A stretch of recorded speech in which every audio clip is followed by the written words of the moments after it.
Hello and welcome once again to iTWire's series of interviews with top business executives. In this case, it's a startup company and these guys hope to become top business executives globally and in Australia. And I have with me on the right, Doron Ostrin. He's the CEO of Productify.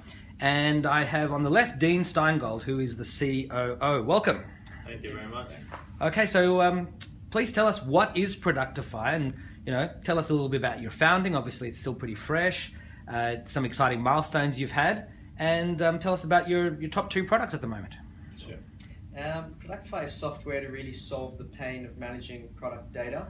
Some people might not know that there's a pain, but for those who do, they definitely know. There's all those Excel spreadsheets, there's emails up and down to your suppliers trying to say, can we get this and can we get that, and there's missing images, and there's a real pain around that. We started based on my experience where I was the one filling out Excel spreadsheets for Chefworks, a hospitality supplier, and I just started to see this pain, and I thought, well, does it exist in other industries?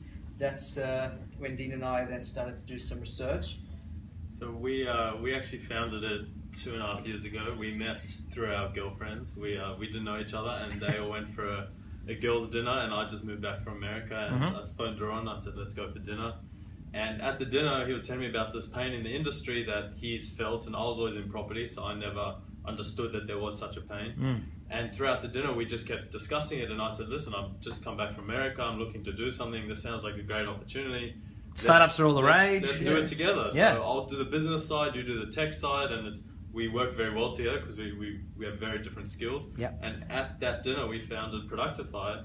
And it was like every other startup, you think you have a great idea, but we knew that it's not just the idea, it's how we execute it. So we then started to work out who we need. We have to build a great team around us. For the first year, we actually had a team in Israel through a contact who started our first version.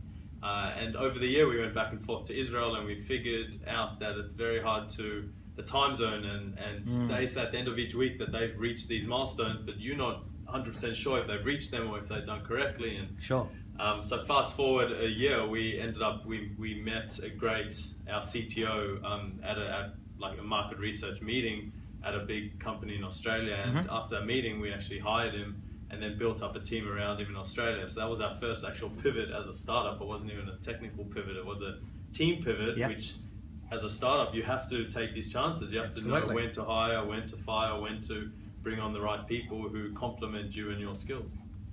So I look at your website, I see you've got two products, Simple PIM and Product Flow. What's the story behind what are they? Tell us about them. We started with Simple PIM was Productify. It was our one product. And it was our first iteration of trying to solve the pain of managing products. Which is what you were explaining before. So Simple PIM was a software, it still is, it's a product information management tool. You can go in, you can load in all your products, and you can then start to create digital catalogs and send those catalogs over to your retailers. So what that requires is that your supplier and your retailer in that scenario are both starting to use Simple PIM, which is exciting because then we really solve the pain.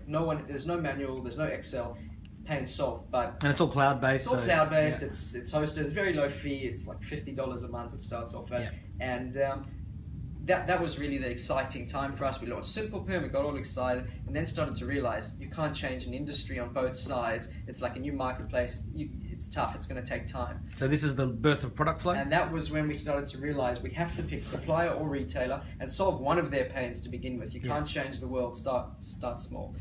Product Flow is focused purely on retailers, and it really solves their pain of having to email suppliers and do all the follow-up. It automates the whole process. So you invite your supplier, you upload your Excel spreadsheet that you want to get back from them, and we automatically validate it, and we check that the images are there, and if not, we email the supplier. And really what you get at the end of the day is all your products in the format that you wanted, and you're a happy retailer. Doesn't help the supplier for now. There's obviously plans in the works to release Product Flow for suppliers. Supplier Flow. Product Flow, supplier flow. That's just making it up. And that's how we'll start to really solve the pain. And actually within Product Flow, we already know our roadmap. We have a release and it will be coming for suppliers.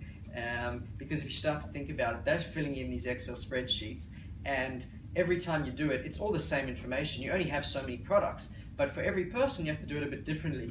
We behind the scenes are able to start to understand and build and automate. Okay, we'll automatically fill your Excel spreadsheet.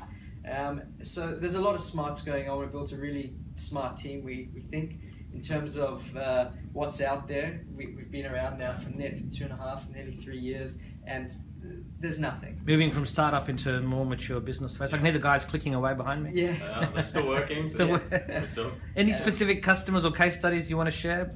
Our first real win, a year and a half into Productify, we landed Westfield as a client. Hey, Westfield. Brings, with their logo and with their name, everyone. It actually brought us our first investment as well. So Westfield have an online searchable mall, and we power the products from their retailers through to their mall, keep it up to date, real time every day. So it really enabled us to build out our product. We learned a hell of a lot about the industry, and also gets us into all their retailers. So we speak to all their retailers on a daily basis, and builds up our momentum, and really enables us to like we're doing with Product Flow. We find a pain, we see this pain that retailers in need, and now we have this whole customer base when we're ready to release it that we can use straight away. So that was our first lucky break. But in saying that, we had to build up the technology for the first year and a half to get that break. So. And one of the things I was reading about in some of the background information was your experience in shifting cloud providers and how you met Rackspace. So what's the story there with Rackspace, and how's that helped you to go to the next level? Sure. So pretty much when we started, we were with another company, Orion, and it was just through a friend who worked there. We got a good deal, and then when the deal ran out after the first 3 months, we were like, wow, this is starting to cost us a lot of money. So I happened to bump into the marketing director at Rackspace at a conference we were It was CBIT 2014. Yes, correct. And and you were talking about it on the stand and just discussing cloud, and the next thing he turns up and it's the guy from Rackspace. Yeah, it was a very good timing because we were talking to another provider, I don't even remember who. Yeah. And they have this startup program, which we didn't know about. And so you get a whole lot of free credits and mentoring and a whole lot of cool stuff, which for a startup was great at the time. Obviously, we were having to do so much ourselves, and all of a sudden we had this helping hand. So the timing was perfect. We're now still with Rackspace, and obviously the clever thing is that they got in at the perfect time, and then once you start to build your infrastructure, you're not really going to look to move, but we don't need to look to move because they offer everything we need. So a lot of people always like to talk about all the other Amazon and things like that, but our CTO especially, his whole thing was when there's an issue, and let's say Westfield's calling us and something's gone wrong, we need to be able to know we can actually call someone and deal with someone real, and like there's an office in Sydney, and we've been to the office. It's very different with anyone else, in our opinion. Sure, and also it just shows the power of conferences like CBIT, where you just never know who's. It's not sometimes. Day one is always terrible, and you think, oh, why are we here? Money and our time, and then you start to find. And then you just need to meet one right person. And that's it. Sometimes it's not who you know, and who they know. Sometimes it's who knows you, and they know you because they've just seen you standing, and they're going, "Oh, let's come and talk to you guys." So, that was a fortuitous moment, which is good. So let's talk a bit about the future. What trends do you see over the next 12 months? And although your products are presumably cloud-based, they're going through iterative changes and updates. What are some of the things you might want to share without giving any secrets away for milestone version 2s or 3s or other things? You don't want to give anything away to your competitors, no doubt. But tell us about the future. In terms of the industry and what we're seeing, there's definitely this move towards niche marketplaces as opposed to your eBays and Amazons where it's just all products for everyone. That's personalization taken right down to the business. Correct, and that's really happening in terms of different websites. We're seeing people approach us. They're doing a furniture marketplace, a surf dive and ski style, like that kind of product marketplace. They're doing there was another one, bikes marketplace, and for that to happen, we're seeing a lot of people complaining and trying to look for a better way of building out that infrastructure, because currently everyone hacks at Magento. It's open source and they can do what they want, but you've got this whole base of crap that you then have to customize. So that's one of the hints of where things are going, and one way we might look to move in the future. And then that's the one side in terms of the infrastructure they use. The other side is that on the products, obviously, which is our core, picture all these marketplaces opening up and they all have to aggregate and get products from all over. product. That's where it's going. Any thoughts from you, Dean? No, Yep, no worries. So, as a successful startup, 2.5 years old now, any advice for other startups or people considering getting into starting their own startup? So many people ask me just because we went through it and we're still going through it. Absolutely. I think the main advice is don't listen to every person that gives you their advice. Yeah. Because we're fortunate enough with the community we're in and the people we know that we've had great mentors along the way. They've been brilliant. They've guided us in a very good path. But everyone gives you their own opinion, and everyone's opinion is different. Yeah. And everyone's opinion is coming from their background and their skills and their expertise and what they're good at. Sure. So when we going along our road, and we're still going, first of all, to do it with the founder is 100% the only way to do it. To do it by yourself is very difficult because every day is different. No matter, we actually prefer to have a bad day because we know the next day is going to be good. Yeah. So if you have a great day, no doubt the next day is a bad day. Yeah, ups and downs. We pick each other up when we're down, and every day, if I'm up, he's down, vice versa, because that's how a startup works. Because we run different parts of the company, there's great things happening on my part and not great on his part, and vice versa. So I think the other advice for a startup is it takes a long time, and as long as you have the funding and you know where you want to get to, there's no way to have an exact route of how to get there. You can think, when I started, my brother went to Harvard Business School, was like, I want to see your business plan, I want to see the 10-page business plan. I said, you know what, I'm not going to write it because I know next week it's going to be different. And honestly, every day I could write a different business plan. Yeah. As long as you know where you want to get to and you have the right people around you who